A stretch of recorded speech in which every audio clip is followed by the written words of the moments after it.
السلام عليكم ورحمة الله وبركاته. ازيكم متابعيني واخواتي الفاخرين من الاخرين، الفاخر من الاخر.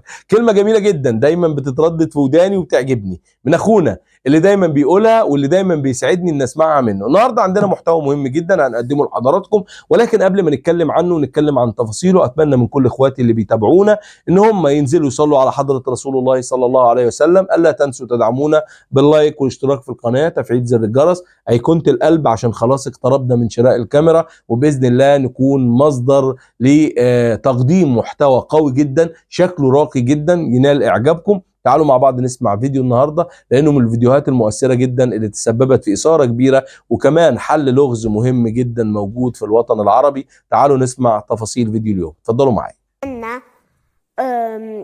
ويمكنك أن تتكلم بها بسهولة، وهي لغة تملك أكثر من 12 مليون كلمة مفردة. نعم. نعم.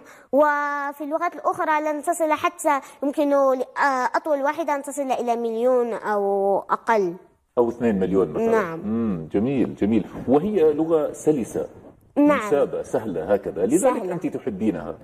نعم. سلمان، نعم. أنت تتحدث الفصحى صحيح؟ نعم. كيف تعلمت؟ تعلمتها بطريقة لدكتور سوري اسمها طريقة التغطيس. طريقة التغطيس. نعم. ما هي هذه الطريقة؟ هذه الطريقة هي أن يكون هناك أحد من أفراد الأسرة يتحدث معك باللغة العربية الفصيحة، يعني اليوم كله يتحدث معك باللغة العربية ولا يدخل أي مفردة عامية، والفرد الآخر مثلا الوالدان، مثلا الفرد الآخر يتحدث معك بلغة القوم الذي تعيش معهم لكي تتمكن من التعامل معهم والتحدث معهم بسهولة. لن تبقى مثلا إذا كنت في بريطانيا أو أي دولة أخرى لن تتحدث معهم بالعربية، عليك أن تتحدث معهم باللغة التي ينطقون بها والتي صحيح. يتقنونها. لذلك جاءت يعني هذه الفكرة. نعم، هذه الفكرة. إذا طريقة التغطيس أن يقوم أحد الوالدين بالتحدث باللغة المحكية، اللغة العامية، نعم، والآخر يتحدث باللغة الفصحى. وهكذا فعل والديك يا زينب؟ نعم. أبي كان يتكلم معي بالعامية فقط، وعندما نكون عائدين من المدرسة يعلمنا كلمات جديدة بالإسبانية. وأمي تتكلم معنا بالفرنسية وبالعربية الليل وأنا في النهار، وأتكلم معها بها وأمارسها، وأتكلم بها مع صديقتي مريم كلما التقيتها. أين هي مريم؟ في طنجة. في طنجة. أنا أوجه لها تحية لمريم في طنجة. هل تتحدث الفصحى مريم؟ أجل، تتحدث الفصحى. جميل. أنت في كم عمرك يا زينب؟ 8 سنوات وقليل من الشهور. وقليل من الشهور. وسلمان؟ عمري 12 سنة و8 أشهر.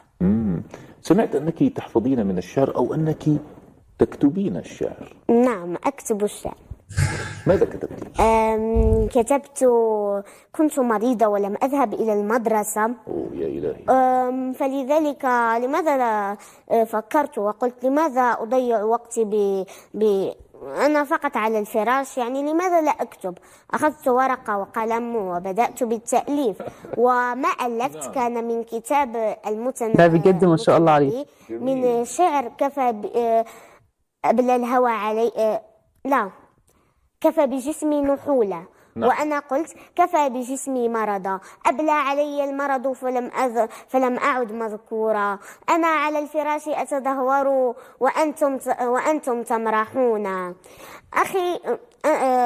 أخي يغار مني على مرض وعلى قطعة من حلوة، يغارون مني فأنا ألا يعرفون أني أتألم إن أراد الحلوى. كبيرة البنوتة العسولة دي يا جماعة. من حبك للغة العربية.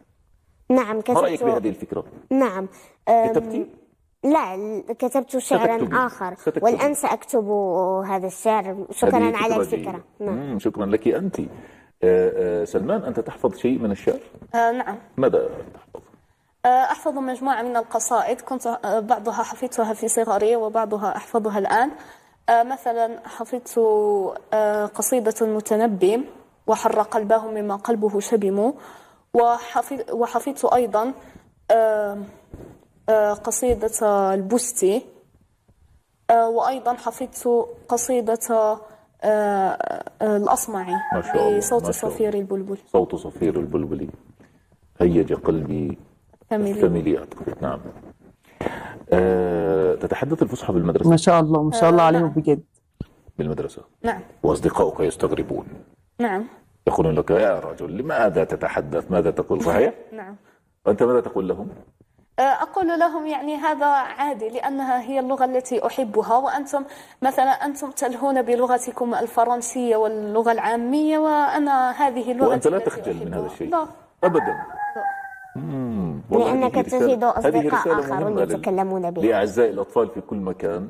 لا تخجل من لغتك يا أخي. أنت يعني البعض يتحدث باللغة الإنجليزية وهو يعيش في بلد عربي، ينطق بالعربي في كل مكان، يريد أن يتحدث لغة الأجنبي، يريد إلى آخره. لا، حتى الهواتف يحولونها إلى اللغة الإنجليزية وهو إنسان عربي، اللابتوب، الآيباد، وهكذا. صحيح؟ نعم. نعم. لذلك يجب أن نعتز بلغتنا العربية، أليس كذلك؟ نعم. ماذا تقولون للطفل أو للشخص الذي لا يعتز بلغته العربية؟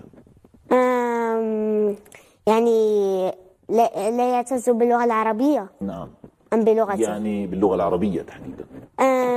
من لا يعتز بها يعني لم يدرسها، يعني لا يعرف بأن فيها كلمات معجمات رائعة، بأن فيها كلمات يعني جميلة لا توجد في اللغات الأخرى، فيها يعني أدب، فيها قوة. يعني عندما تريد أن تتكلم تدافع على حقك تجد الكلمات التي بإمكانك أن تستعملها.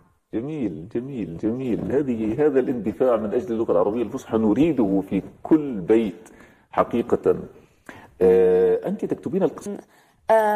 يعني يعلموهم وكما قالت زينب يعني قراءة القصص. نعم، قراءة القصص بالتدريج، يعني لكي لا أهلا بكم مرة تانية، ونتمنى نكون أحسننا في تقديم محتوانا النهاردة.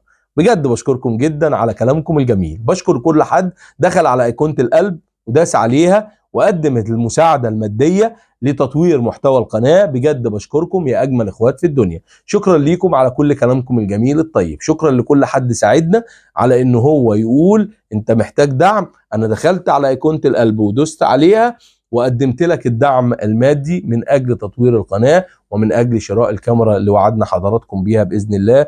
بشكركم جدا، نشكركم بالزاف، نشكركم بكل لغات العالم، نشكركم باللغة المصرية، باللغة الجزائرية والمغربية وباللهجة وبكل لهجات الوطن العربي. شكرا لكم يا أجمل إخوات، والسلام عليكم ورحمة الله وبركاته.